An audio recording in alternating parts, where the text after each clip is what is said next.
अवघी मिथ्या आटी राम नाही जव कंठी सावधान सावधान उगवी संकल्पी हे मन सांडिले जे मांडे आग्रह उरला काळ दंडे सावधान सावधान उगवी संकल्पी हे मन. तुकाराम महाराज 2 वेळा सावधान म्हणतात, 2 वेळा, एक नाही 2 वेळा. सावधान सावधान सावधान सावधान 2 वेळा आले म्हणजे धोका मोठा आहे. म्हणजे काय, धोका खूप मोठा आहे. कारण मृत्यू कुठल्याही क्षणी येऊ शकतो.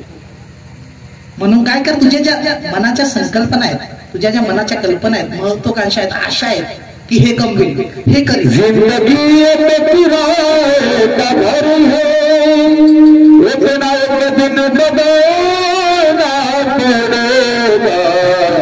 मौत जब तुझको, मौत जब तुझको, मौत जब तुझको आएगा, मौत जब तुझको आवाज देगी. घर से बाहर निकलना पड़ेगा, घर से बाहर निकलना पड़ेगा, घर से बाहर निकलना पड़ेगा. सांडिले जे मांडे आग्रह उरला काळ दंडे सावधान सावधान उगवी संकल्पी हे मन. तुझं हे मन सतत संकल्प उगवत राहील. मनुष्य जन्माला येतो, जन्माच्या आधी गर्भामध्ये 3 महिन्याचा असताना बघा तो अंतराळातून आलेला आत्मा आहे. मनुष्य काय आहे, अंतराळातून आलेला आत्मा गर्भामध्ये शिरतो. 3 महिने गर्भामध्ये राहिल्यानंतर त्याला लिंग फुटतं, लिंग, मग तो होतो स्त्री पुरुष. जन्म घेतो, 12व्या दिवशी त्याला नाव ठेवलं जातं, गिरीश, सुरेश, लीना, नताशा, अमोक. तो त्याला स्वतःला ते समजायला लागतो. लहान आई बाप लहान मुलाला नाव शिकवतात. नंतर तो शाळेत जातो, त्याला आडनाव समजतं. थोडासा मोठा होतो, त्याला समजतं मी या जातीचा आहे. लगेच तो त्या जातीचा अहंकार करायला लागतो. नंतर त्याला पुन्हा समजतं मी या धर्माचा आहे. नंतर तो शिक्षण घेतो, मग बोलतो मी ग्रॅज्युएट आहे, मी पोस्ट ग्रॅज्युएट आहे, मी इंजिनियर आहे, अमुक आहे टमुक आहे. नोकरी लागते, स्वतःला ते समजायला लागतो.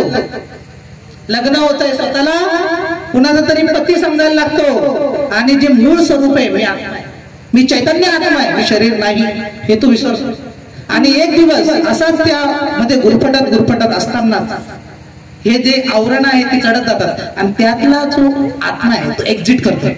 आत्मा निघून जातो आणि हे जे बाकीचे सगळे आवरण आहेत, आपण बोलतो उचला नाही तर वास सुटेल. या आवरणांना आपण काय बोलतो, उचला नाही तर वास सुटेल. आणि म्हणून तुकाराम महाराज म्हणतायत की ही तुझी जी अटी आहे, हे तुझं जे सांडिले जे मांडे आग्रह उरला काळ दंडे, हे तू सोडून दे. आणि हे आपण करतो कशासाठी हो, कशासाठी करतो, एकदा प्रपंचामध्ये पडलो की पत्नीसाठी ती सतत आणा माग लावते. हे आणा ते आणा, ते आणा हे आणा, हे आणा ते आणा, सतत. आमच्या इकडे एक मित्र होता, त्याने लग्न केलं, लव्ह मॅरेज. कसं केलं लग्न, लव्ह मॅरेज. आमच्या इकडे लव्ह मॅरेजचं लय फॅड आहे. एक दिवस कल्याणच्या स्टेशनवर बसलो होतो, मी कल्याणचा आहे, मुंबईचा आहे, 32 वर्ष मुंबईमध्ये होतो. तर तिथं लव्ह मॅरेजचं लय फॅड आहे. एक दिवस कल्याणच्या स्टेशनवर बसलेला असलेला प्रसंग आहे. आई, एक मुलगी धावत आली, तिच्या खांद्यावर bag, jeans pant, T shirt, धावत आली आणि पडली माझ्यासमोर. आणि मागून एक बाई आली आणि तिला ती मारायला लागली. गेले मुर्दे, पळून गेलीस, आमचं नाव घालवलंस. ती मुलगी उठली, आईचा हात पकडला आणि म्हणाली की आई तू नाही का पप्पासोबत पडून गेलीस. आई पण पळून झाली होती. असे तिकडे धंदे. म्हणून संस्कृती मुंबईमध्ये लयाला गेले. आई पण पळून आलेली होती. बरं आई सोडा, आजी पण पळून आलेली असते. कारण आता 2025 मध्ये अनसिंगची जी स्थिती आहे ती कल्याणमध्ये 70 साली होती. ती कल्याणमध्ये 70 साली होती. असंच आमचा एक मित्र, त्याने लव्ह मॅरेज केलं. बायकोचं म्हणणं की आपल्याला 3 वर्ष मूल नको.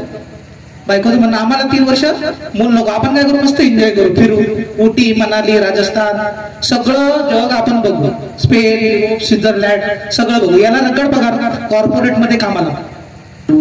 याचा बायकोवर लय जीव. याने पहिल्या वर्ष काय मुलं होती नाही. आम्ही त्याला विचारतो, काय 1 वर्ष झालं तुला मुलं होत नाही? तर मिसेसची इच्छा नाही. दुसरं वर्ष झालं, कारण तुला मुलं होत नाही, मिसेसची इच्छा. तिसरं वर्ष पुन्हा मिसेस. 3 वर्ष झाली. मी बोललो तू एवढं प्रेम का करतोस तुझ्या मिसेसवर, एवढं कारण काय? तो बोलतो अरे मी जेव्हा घरी असतो सकाळी तेव्हा तिच्या सोबत जेवण करतो ना, तर जाय संध्याकाळी ती जेवण करते, तोपर्यंत ती जेवत नाही, उपाशी राहते, कळकळीत, आणि म्हणून माझं तिच्यावर खूप प्रेम. आणि बाकी सगळे मित्र त्याच्यावर हसायला लागले की असं कुठं असतंय का, बायको कुठं खाल्ल्याशिवाय राहते का? बाईचा जो आहार असतो नीट हा पुरुषापेक्षा अधिक असतो. जिथे जे खाणं असते ते पुरुषापेक्षा अधिक असतं.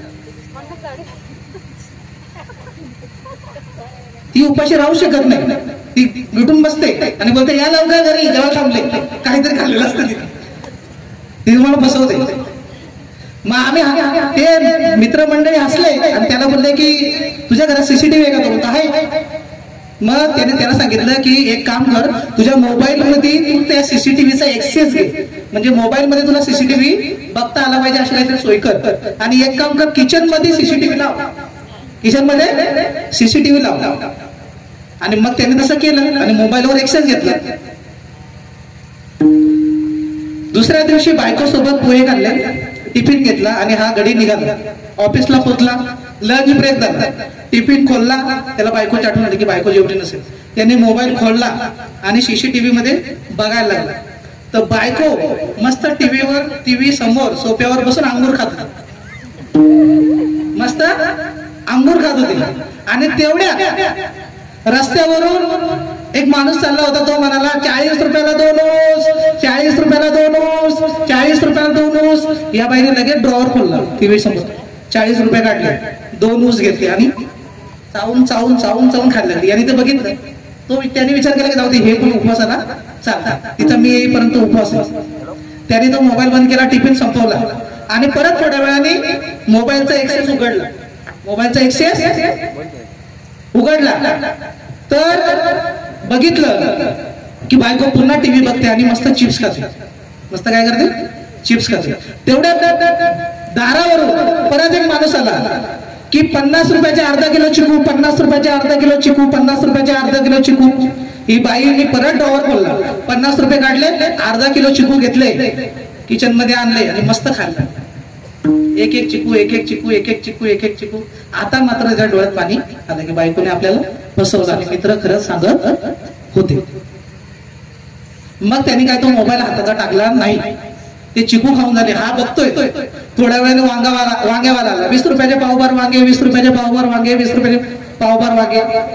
हिने पुन्हा एकदा ड्रॉवर उघडला, 20 रुपयाचे पावभर वांगे घेतले, किचन मध्ये गेली, मस्त वांगे बारीक बारीक कापले, मस्त भाजी केली आणि चपाती सोबत खाऊन मस्त गेले. आणि लगेच नवऱ्याला फोन लागला, मी किती वेळ झाले वाट बघते, तुम्ही अजून आलेच नाही. तो बोलतो येतो. याने मोबाईल ठेवला आणि पार्क मध्ये गेला. अर्धा तास रडला. किती तास रडला? अर्धा तास. बायको लय जीवन, अर्धा तास रडला एकटा आणि विचार केला की आता जाऊया घरी. पण परत एकदा त्याला वाटलं की मोबाईल उघडून बघू, तर ही बाई मस्त फालुदा आईस्क्रीम खात होती. काय खात होती?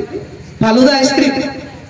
फालुदा आईस्क्रीम. हा घरी गेला, त्याने बेल वाजवली आणि ती समोर उभी होती. याने तिला असं बाजूला केलं.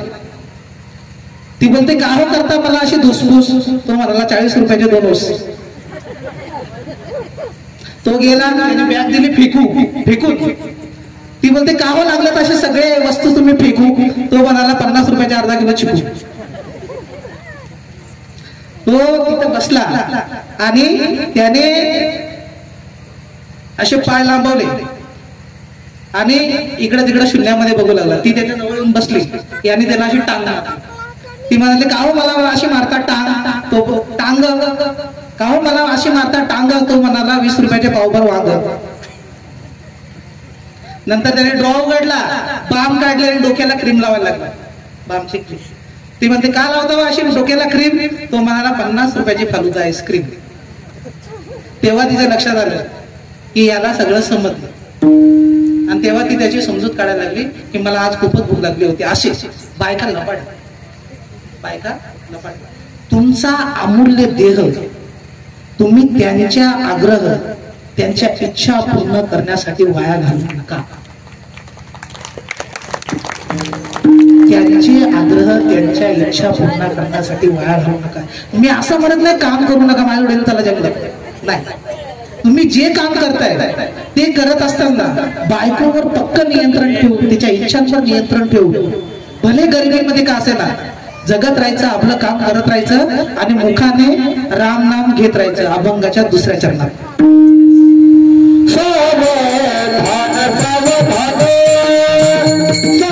येथपर्यंत व्हिडिओ पाहण्यासाठी धन्यवाद. यातील पुढील भाग लवकरच आपल्या चॅनलवर अपलोड करण्यात येईल.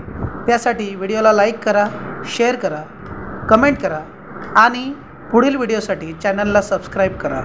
धन्यवाद.